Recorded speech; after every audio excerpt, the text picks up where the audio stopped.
Oi, gente. Pois é, eu estava pensando sobre os argumentos que a direita utiliza e um desses argumentos envolve o deslocamento de responsabilidade. Algo que foi muito bem observado pela Jana Viscardi, que eu vou ter a honra de fazer uma live com ela hoje no canal, às 7 horas da noite. Inclusive, já está disponível para vocês marcarem lá e estarem presentes. Ela fez um vídeo sobre gorjeta no Uber e que ela mostra que falar que, olha, se você está achando que está injusto no Uber, em vez do pessoal do Uber se organizar, fazer greve dos entregadores, a direita está dizendo que você deve dar gorjeta para os entregadores. Claro, você pode dar gorjeta para os entregadores se você quiser, quem utiliza esse serviço, seja Uber, seja iFood ou qualquer outro serviço que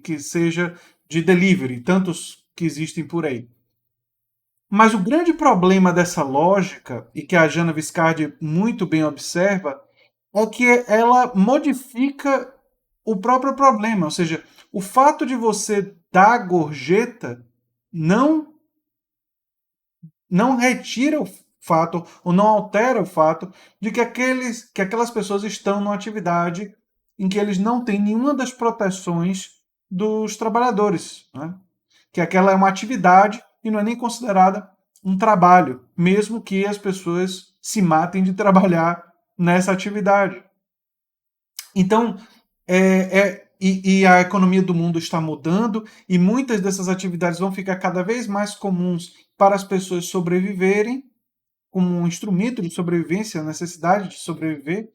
E nós precisamos ver como é que nós vamos regular, como é que nós vamos mediar isso para não, para não facilitar a hiperexploração dessas pessoas por essas empresas. Essas empresas, durante a pandemia, estão pagando pouquíssimo para os entregadores. E quando você diz, você que dê mais para o entregador, ele desloca a responsabilidade. Esse é um argumento muito comum utilizado pela direita, né? Desloca a responsabilidade para o individual, para o pessoal. E é por isso que a direita trata políticas sociais como se fosse caridade do Estado.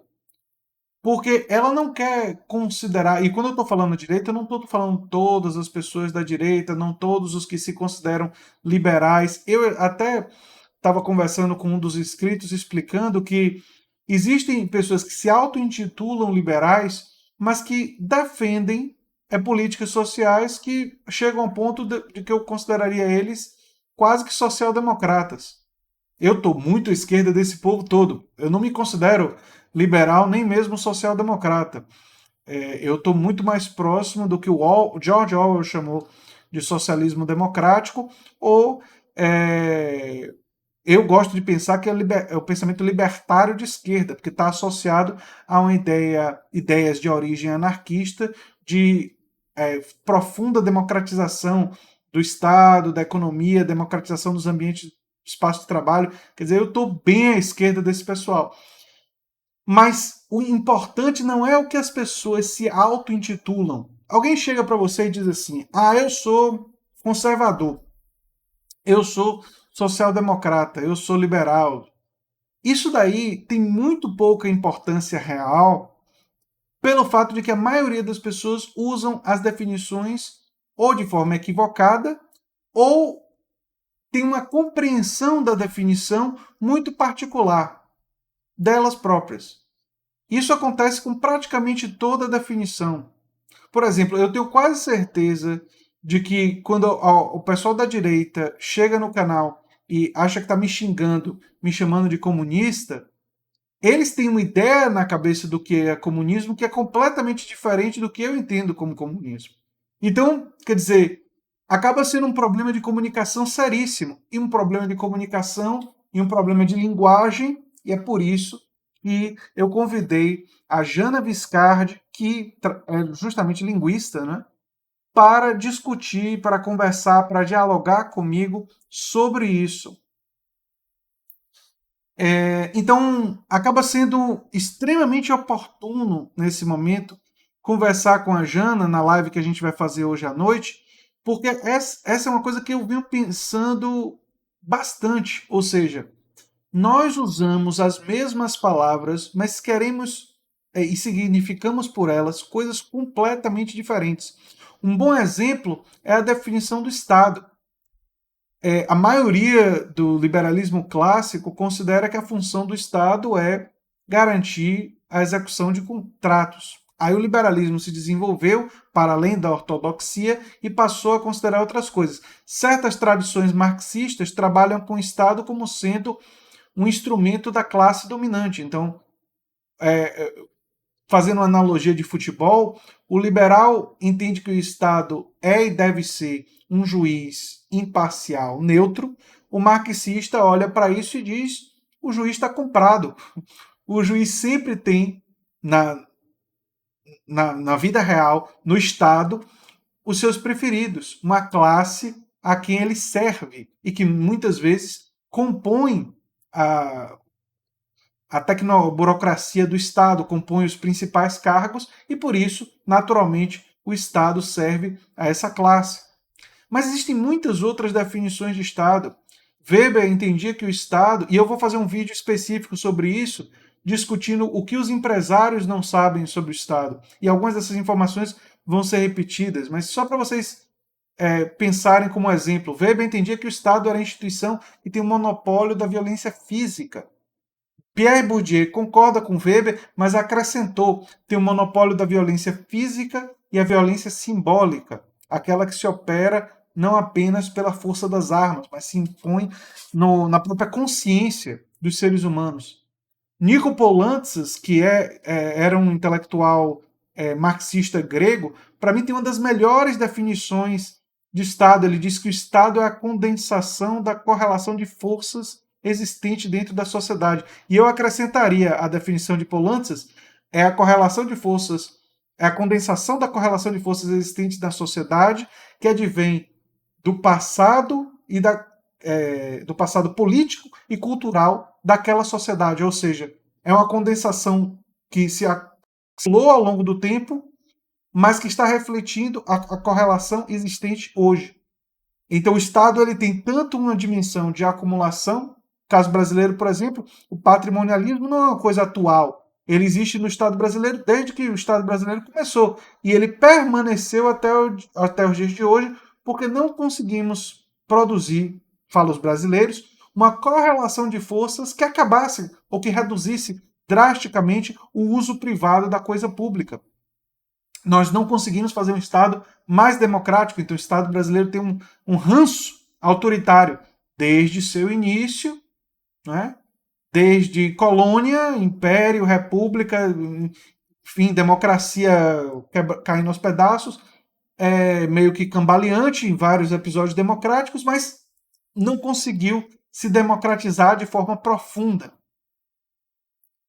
Então, quando a gente tem essa enorme diferença de definições do que a gente está querendo dizer pelas palavras, isso produz um problema de comunicação terrível no debate. E é importante a gente ter clareza disso, e por isso que eu acho que a conversa com Jana Viscardi vai ser tão importante. Agora, nesse caso, o que a direita faz, e ela analisou bem, é um deslocamento de responsabilidade. Ele quer colocar para o âmbito privado uma responsabilidade que é estatal, de garantia de direitos e tudo mais. Assim como quando a direita fala que não tem que ter política pública e quem não tiver condições deve ser atendido pela caridade, é porque não está reconhecendo serviços de saúde como um direito social. Não está reconhecendo serviços de educação, escolas, universidades, como um direito à educação. Os direitos são invenções humanas. Nós definimos o que é o direito. E essa definição acontece por causa de uma correlação, de uma condensação de correlação de forças na sociedade, como bem observou Poulantzas. Então, o papel aqui do canal e o que eu, em larga medida, estou fazendo e estou tentando convencer muitas vezes as pessoas que estão aqui conversando, por isso que eu nunca digo que sou isento, nem imparcial, nem nada disso, porque primeiro que não existe imparcialidade, nem isenção, nem neutralidade. Segundo que a pessoa que diz que normalmente está sendo desonesta. E terceiro, que se nós todos temos parte, eu quero sim conversar com vocês e apresentar ideias para vocês, e que vocês apresentem ideias para mim e me enriqueçam, para a gente caminhar juntos, pensando uma sociedade mais igualitária, com mais liberdade, que emancipa os cidadãos. Ou seja, a gente tem que pensar uma sociedade e lutar por uma sociedade melhor do que o que a gente vive. E eu defendo que esse princípio de querer construir uma sociedade melhor do que a gente vive tem que estar no espírito humano para sempre. A gente nunca pode dizer, pronto, chegamos, aqui tá bom, não precisa mais melhorar. Não. Esse espírito de querer melhorar a nossa sociedade tem que ser permanente. E é por isso que esses argumentos que deslocam a responsabilidade para o privado, quando nós temos que, coletivamente, porque nós nos organizamos em coletivos, né? E o Estado é uma manifestação disso, nós temos que tentar aprimorar, melhorar o Estado, para quem sabe um dia até superá-lo e ter uma organização diferente dessa organização tradicional de Estado, como pensavam anarquistas como Bakunin e outros, não é, que pensavam, mas ainda assim teria alguma medida de hierarquização, alguma medida de organização, seria simplesmente uma organização muito mais democrática. E eu realmente sou muito simpático a essas ideias que tratam e trabalham com a noção de expandir a democracia, de expandir o poder do cidadão para todos. Não por acreditar que tudo vai dar certo se a gente fizer isso, mas por entender que é mais justo, que é melhor e que tem o potencial, não a garantia, de emancipar os seres humanos. Enfim, era isso que eu tinha para dizer sobre esse assunto, e esse acabou sendo um convite à live que eu vou fazer com Jana Viscardi, que muito bem analisou esses argumentos de um vídeo dela recente que eu recomendei aqui no canal, e por isso eu recomendo que vocês assistam essa live que a gente vai conversar sobre essas questões de linguagem da extrema-direita. Espero que seja uma conversa muito boa com Jana e com a presença de vocês. Um abração e até lá.